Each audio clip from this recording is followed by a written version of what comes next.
Hey guys, what's up? Patch 7.05 patch notes have dropped, which are bringing a ton of job changes as well as the brand new Savage Raid tier to kick off Dawntrail. First up is that we are getting a brand new treasure hunt, which is called Cenote Gural, which is going to be a treasure map, and if history proves anything, is that this is going to be an amazing way to get gil and have some pretty epic rewards tied to it. But for this particular one, the Cenote Gural, it is going to be obtained from Brax skin treasure maps. We're looking at getting a ton of brand new housing items, which honestly looks so cool. Like, some of these are actually really wonderful, and I actually am curious to see what I can do with some of these.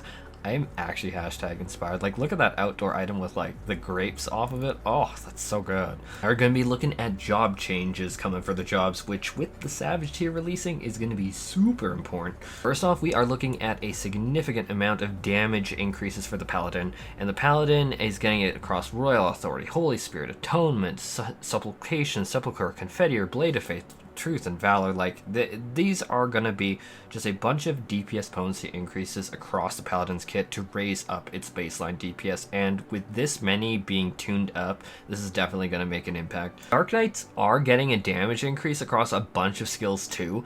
I'm gonna be honest, I know that a lot of Dark Knights were wanting more than just potency increases, and so we're gonna have to see how that plays out in Savage. However, one quality of life thing is that Shadow Stride is going to be like less of a like lockdown, so your character is going to be able to move quicker after activating Shadow Stride. Gunbreaker is getting a nice quality of life change similar to the Dark Knight that is going to be able to move quicker after using its movement ability. Gunbreaker's trajectory is going to allow movement a little bit quicker. Aside from that though, the developers are clearly happy with where Gunbreaker lands damage wise, and obviously Warrior is not listed here, so the devs are really happy with where Warrior is sitting right now. Monk is looking at a few potency increases to True Strike, Snap Punch, and Twin Strikes, and so just a little bit of DPS gain across the board. Dragoon is also getting a lot of damage increases across Star Diver and Star Cross, or I guess compared to the Paladin, not that many, but they are getting these too.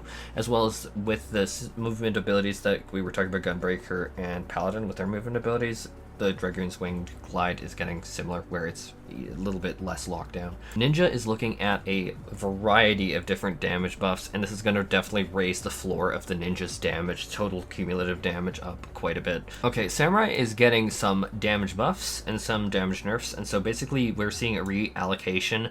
Like, if you look at the very bottom of what I'm going to have on the screen somewhere, is going to be at the bottom Gyofu, Janshin, Tendo Goken, and Tendo Keishi Goken is all having their potencies slightly reduced. We are seeing Jinpu, Shifu, Gecko, and Kasha having like the potency added to them, as well as Yukikaze. So, and a bunch of other abilities kind of peppered in there. That is going to be kind of like the damage adjustment. How this pans out, we're going to have to really see with the numbers, but this is definitely a shifting of power away from some of the heavier hitting, bigger payoff abilities into a little bit more of the base kit. However, we are also getting a notable rework with Meikyo Shushi having its Grant Tsubame Geisha Ready effect being moved into the Ayaya Jutsu ability, which is going to be like that, like different stickers. Like, that's your payoff ability, the Ayaya Jutsu ability. And so we're really looking, other than Hingan Bana, which is the damage over time effect. And so this is going to be interesting to see. I'm really curious what Samurai mains think. Obviously, I know everyone.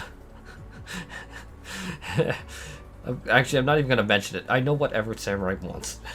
And we're not seeing that here. We're looking at Reaper getting 2 humble buffs to Soul Slice and then Perfectio, just damage boost. I don't think that this is going to be too massive, but it's going to be something. Now, Viper has a lot of changes here, and Viper is actually the main DPS that I do want to take through the expansion. I really am a huge fan of Viper, so I do plan to break it down in further detail later. But essentially, from all these changes, we're looking at the Noxious Nash debuff that you used to apply to target and trying to maintain because it boosts your damage by 10%. Having that removed from the effects, and basically all of that damage has now been dispersed through the kit. Like, when you see all these potency changes, that's basically to make up for that. So like, when you see all these potency changes, it's not because the devs just want like Viper to eclipse everything under the sun. You can also see other quality of life things, like you're seeing a lot of the debuffs go from 40 to 60 seconds, which is gonna definitely make them just a little bit more flexible, even though there is questionability about like, okay, do we really need that padding? But that is a thing. Another noteworthy thing to say is that I'm not seeing any positionals removed from any of these changes, and so positionals are gonna be basically staying the exact same. However, another notable change is, from what I can tell going through these patch notes, is that the combo system is similar to Dragoon, but not quite. Like, I'm at risk of looking really dumb with this, but from what I can understand going through this is we're not doing a straight 1-1-1 to 2-2-2, and then you'd go 1-1-1, 2-2-2, 1-1-1, 2-2-2. Like, it's not straight up that, but it looks like they've kind of moved us more into that direction. I do plan to talk a hell of a lot more about Viper, but I don't know if my stack's gonna let me play Viper during Savage, but we'll see. Machinist is getting a very simple buff. Full Metal Field is getting actually a lot more potency on a single ability, but not throughout the entire kit. Fan Dance 4 is now getting a potency boost from 300 to 420. Oh dear. 420 again, upon learning the trait Dynamic Dancer, and so this is just getting a bit more damage. Black Mage is getting a sizable number of changes. A lot of these are just damage increases, like to Thunders, that's just basically straight up damage. It's not changing how Thunder is working. Looking at Flare's AoE drop off being a little lower, so it is just more damage basically. Blizzard 4, Fire 4, just a bit more damage. Despair, obviously a bit more damage. Enhanced Enochian is basically just more damage. In terms of gameplay changes, Umbral Soul now, if you just press it once, is gonna give you like all the ice stacks, and from what it's describing here, halts like losing Umbral, so you're not going to need to spam it, which would be really nice actually, because I've gone so into the use over the years of just spamming it, so this will be nice. To be clear, outside of combat, sorry, I should just edit that in now. Paradox is getting a little bit of a rework here. It's doing a little bit more potency, just 20 more, so it's and now when you're getting Astral Fire and Firestarter, now requires you to be under the Astral Fire effect, and then Umbral Ice bonus now requires no MP to cast and grants Umbral Ice, and that'll be something that you can do for up to 15 seconds. I know that these aren't the changes Black Mages want, but you guys let me know what you think. Summoner is just getting a few abilities with a damage increase.